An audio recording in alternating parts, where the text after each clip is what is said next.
I want to talk about the biggest and the most important story in the world, the Wuhan coronavirus. This coronavirus is a catastrophe on the scale of Chernobyl for China, but actually it's probably worse than Chernobyl, which was localized in its effect. The coronavirus could result in a global pandemic. While you were all sleeping overnight, the number of diagnosed cases in China increased by 30%. Now, let me be clear, that's not new cases, that is just newly admitted cases. It is probably several orders of magnitude higher than that. Also, while you were sleeping, China now has its entire border with Russia closed. 2,600 miles, Russia has closed that border.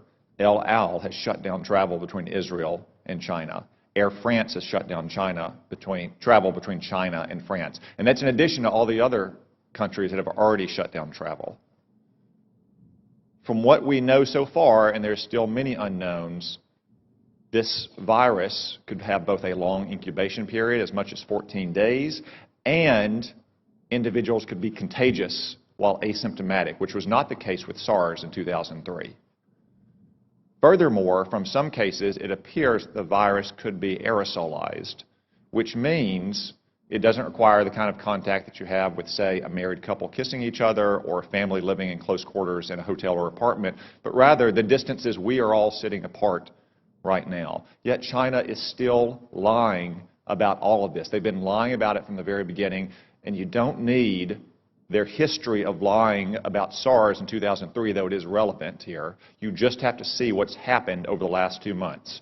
We now know that the first case manifested no later than December 1, even though China didn't reveal it to the WHO until a month later on December 31st, when they continued to hide it from their own citizens. And they continued to say that it had been contained inside Wuhan. Today, it is in every single province in China. They also claimed for almost 2 months, until earlier this week, that it had originated in a seafood market in Wuhan, that locals had contracted it from animals in, say, bat soup or snake tartare. That is not the case. The Lancet published a study last weekend demonstrating that of the original 40 cases, 14 of them had no contact with the seafood market, including patient 0.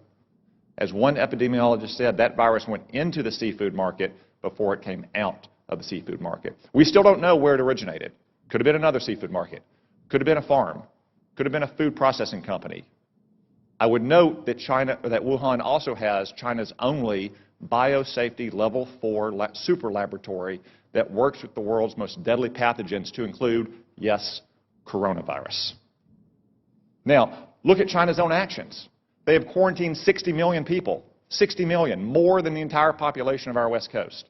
They've shut down schools indefinitely. Classes canceled nationwide indefinitely. Hong Kong, a part of China, has basically shut down all travel from the mainland. That's why it is essential that we immediately stop all travel on commercial aircraft between China and the United States. Making exceptions, of course, for American citizens to come back, as we just brought back yesterday.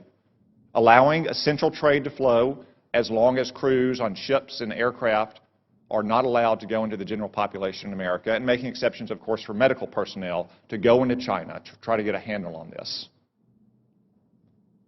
It is essential that we take those steps. And essential that we get to the bottom of China's deceit and incompetence on this measure. And gentlemen, I raise this with you because you are responsible in your combatant commands for some countries that have the most fragile public institutions, to include the most fragile public health institutions in the world. So I ask, even though as of this morning there are not yet confirmed cases of coronavirus in your combatant commands, though I suspect there will be soon, what is your assessment about the ability of the governments in your combatant commands to handle a potential global pandemic like this? General Townsend. Thanks, Senator. So there are not, that I'm aware of, any confirmed cases, as you mentioned, but there are some suspected cases. The first report of suspected case I've heard of is in Djibouti, which you would imagine with a significant Chinese presence there. So the capacity of African nations to deal with this problem varies widely. For example, in Eastern Africa, Central East Africa, they've been dealing with Ebola, and they've been dealing with Ebola largely on their own and doing a pretty good job of it. So I think capacity there, but anywhere else in Africa is probably not to that degree. Admiral Fowler. The Venezuela crisis has already strained the social services of many of the nations. As you're aware, Senator, we had to deploy the hospital ship Comfort twice in 1 year to last deployment 12 different nations, and in one 5-day span it can do the equivalent of a whole month for a region of some of the major countries. So I would be extremely concerned.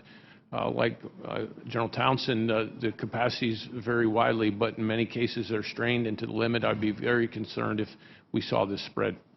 Thank you. As a defensive measure, I just say again, it is essential that we shut down all commercial air travel immediately between the United States and China.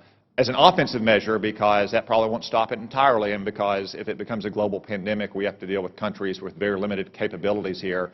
We need a Manhattan Project level effort to work with our best research scientists and laboratories in this country to develop a vaccine as quickly as possible.